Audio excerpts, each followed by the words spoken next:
We're now in Marx Lecture, Part 2. And here we're going to discuss 4 historical epochs. Hunter and gatherers is the first one. Feudalism is the second. Capitalism is third. And communism is the fourth.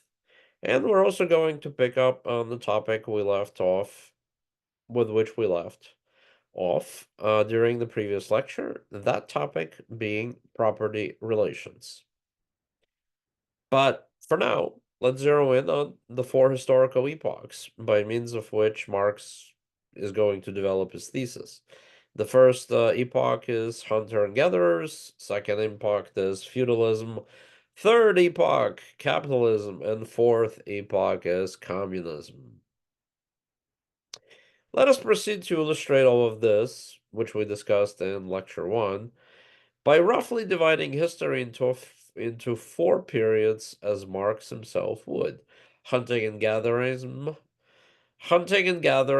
feudalism, capitalism, and communism. The exemplary technology of the age of hunting and gathering were stone tools, such as an axe or a knife. Productivity was low, little if any surplus beyond reproduction of the initial wealth was ever produced. Property was minimal and amounted to personal property. Societies, governments, and trade were also small. That's the hunter and gatherer epoch. As far as technology goes, the invention of the plow shook things up and marked the beginning of the agricultural revolution. We are now into the second epoch. The exemplary technology of the age of agriculture was the plow. Productivity became much higher. Surplus of food was produced and allowed people to start working on more projects than just the basic food, shelter, and fiber. In other words, we passed on from just families hunting or tribes hunting to field type of agriculture where the yields are much larger. And so surplus of food is produced, and that allows people to start working on more projects than just the basic food, shelter, and fiber. Private property, and especially possession, ownership of land, emerged. Large chunks of land needed to belong to individuals in order to motivate them to employ the plow and other methods of large-scale agriculture. A plow cannot be efficiently used on personal land holdings and small plots of land. Societies, governments, and trade increased. There's that much more food and other stuff to trade now. Landlords emerged as a class, and their right to protect their land was endorsed by governments. Landlords or large owners of large pieces of land is what you need in order to really take advantage of the new technology and the agricultural revolution. So landlords emerged as an economic class, and their right to protect their land was endorsed by governments. More than this, land rights were distributed by monarchs who were the heads of the governments. One could not simply sell or buy land. Land titles were gifted by monarchs for services and loyalty and were hereditarily passed down. This isn't really true private property, which one can sell and buy at will. This is what we call title property. So land titles were gifted by monarchs for services and loyalty and were hereditarily passed down. Landlords were the vassals of their kings. Peasants or the serfs worked the landlord's lands and surrendered most of the products to the landlords. Two major economic classes here were the landlords and the serfs. Serfs worked the land and paid taxes to the lords for working on their land and for protection they received from the lords. The landlords took as much as they could. Furthermore, the serfs were often bound to the lands of their landlords. Such was the feudal system, consisting of the classes of kings, royalty, vassals, or the landlords, and serfs. The landlords or the vassals were also thought to be nobility, which further solidified their hereditarily passed down land ownership. Freedom as such was not the issue. Serfs were not free, they were bound to the land. And the reason why the landlords were the landlords is because they were nobles, not because they were free or because they did something worthwhile with their freedom. They were simply nobility by birth. And that is the feudal system of the landlord and the serf, which replaced the hunter and gatherer system. Why was this move made? Because of the invention of the plow, in the search for ever more productive labor, in competition between tribes and countries, perhaps. The feudal system was animated by the class struggle between the landlords and the serfs, as each strove to get the best of the other. Marx argues that it was the most efficient way to produce at the time. Landlords versus serfs, as opposed to hunters and gatherers where there were no economic classes at all. Now we have two of them during this feudal way of production. Technology-wise, the invention of the machines and the growth of trades and trading revolutionized and destroyed the feudal way of life. Thus, the Industrial Revolution age was initiated, right? So first hunters and gatherers, agricultural revolution, we've got feudal society. Now machines, the new technology are on the scene. Labor and production are going to fundamentally change. We've got the Industrial Revolution and the society that will accompany it. Capitalism rather than feudalism. During the feudal times, another economic class was slowly rising, the class of traders and artisans in the cities. If you think about it, landlords and serfs were just happening on the countryside, in the countryside. But during the feudal times, another economic class was slowly rising, the class of traders and artisans who live in the cities. Unlike the feudal nobility that lived by taxing peasants on its land, artisans and traders, the bourgeoisie as they came to be called, made their living by producing and selling or exchanging their products on the market. The wealth and influence of the bourgeoisie was small, as they did not have the nobility titles and land ownership of the vassals. On feudal estates, really nothing was sold or bought. Things were produced for use by the serfs themselves, and they might exchange them with neighboring serfs, and the landlord simply took tax. The landlord simply took a portion of the production.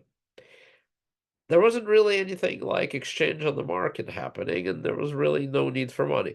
There might have been some money, but the whole thing could have moved without money.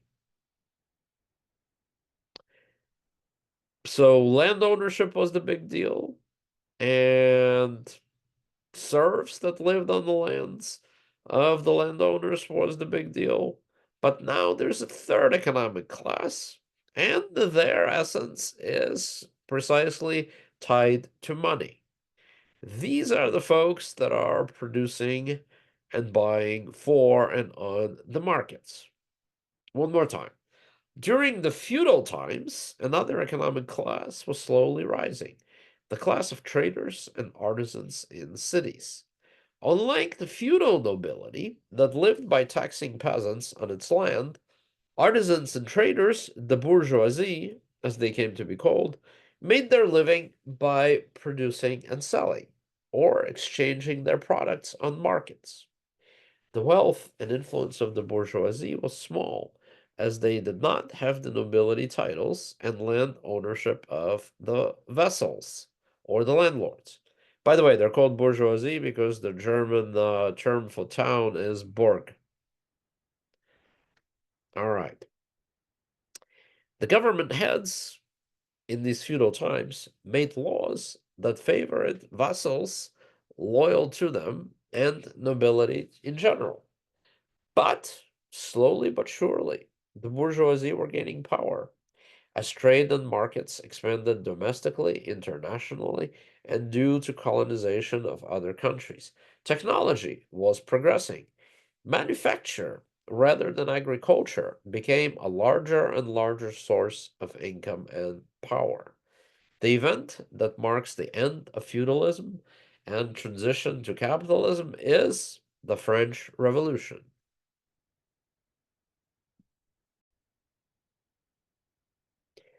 The French Revolution destroyed nobility rights and privileges and did away with feudal restrictions on free trade, such as payment of tariffs to the vessel through whose land the cargo travels. The bourgeoisie were now free to make as much wealth for themselves as they could. History resolved the struggle of the economic classes of the landed gentry and free bourgeoisie in the favor of the bourgeoisie. And the bourgeoisie are free in the sense that they can buy or sell anything they want, including land that before was not for sale, as it was title property made so by the kings. The exemplary technology of the age of capitalism and starts and brings about the age of capitalism is machine. Productivity grew enormously, and surplus production was great. Society, governments, and trade expanded exponentially. Private property arose at this point and was fully recognized by society. Private property as opposed to title property. So private property just became a necessary condition of realization of the full potential of manufacture and industrial production. If you think about it, land property, title property was the big deal during the agricultural times of feudal societies. Everything was bound to the land. You needed a labor force that was bound to the land. The land was the resource. On the other hand, once we go into manufacture by means of machines, trade and surplus become enormous, and the resource really becomes money. And in order to enable free movement of money, there's freedom again, free movement of money, the old title property was no good. What you needed was private property. Not something granted by kings and that remains in the family from generation to generation, but private property that could be sold or bought at a drop of a hat by anyone, noble or not. Marx uses a technical distinction between personal property and private property. Private property is one on which profit is made by selling its products on the market. Personal property is for use by the owner. Profit, in the sense relevant to us, requires hiring laborers and paying laborers wages that are lower than the value of the products they produce. That's the capitalist way of organizing production. You hire laborers, you pay them wages. Wages are lower than the value that you produce for which products are sold on the market, And profit is just the difference between the labor and other costs and the revenue made on the sales. Nothing like this was happening under feudalism. Under feudalism, things were produced and consumed and exchanged locally among serfs themselves and whatever the landlord was collecting from the serfs. There was no market, there was no need for sales or purchases, and there was no private property. The property on which profits were made by hiring laborers to work on it as they were paid wages. One more time. Marx uses a technical distinction between personal property and private property. Private property is one in which profit is made by selling its product on the market. Personal property is for the use by the owner. Profit, in the sense relevant to us, requires hiring laborers and paying laborers wages that are lower than the value of the products they produce. The difference between the value of the laborers' products and the wages paid to them is the profit that the owner of private property keeps.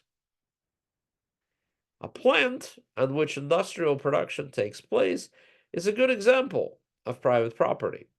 With private property, there are owners of the means of production, the bourgeoisie. And with private property, there are those who do not own the means of production, but hire their labor out to those who do. And these are the proletarians. This is technical terms that Marx introduces: the bourgeoisie, the owners of the means of production, and the proletariats who do not own the means of production and have to work for the bourgeoisie or capitalists that are the owners of the means of production. The bourgeoisie engages in production for profits. The laborers, the proletarians or the working class, engages in production for the sake of wages. There were neither wages nor profits under feudalism or hunting and gathering societies. This production for profit and payment of wages is unique to the capitalist system, and it's just the best way to organize production to make the best use of it for all those productive capacities made available under capitalism by machinery. Unlike land titles held by nobility, private property can be bought and sold by anyone. And unlike the serfs who are bound to the land and their landlords, the proletarians are the working class, are free to go anywhere and sell their labor to anyone they wish. Marx argues that the discussion of individual liberties and freedom by Mill, Kant, Sartre, and other modern thinkers who lived under capitalism boils down to the freedom to buy and sell anything and everything under capitalism. These property relations and the whole way of life built on these property relations, argues Marx, were necessary in order to actualize the fullest potential of production under capitalism. We can clearly see how the feudal property relations of titled land ownership would be an obstacle to free trade.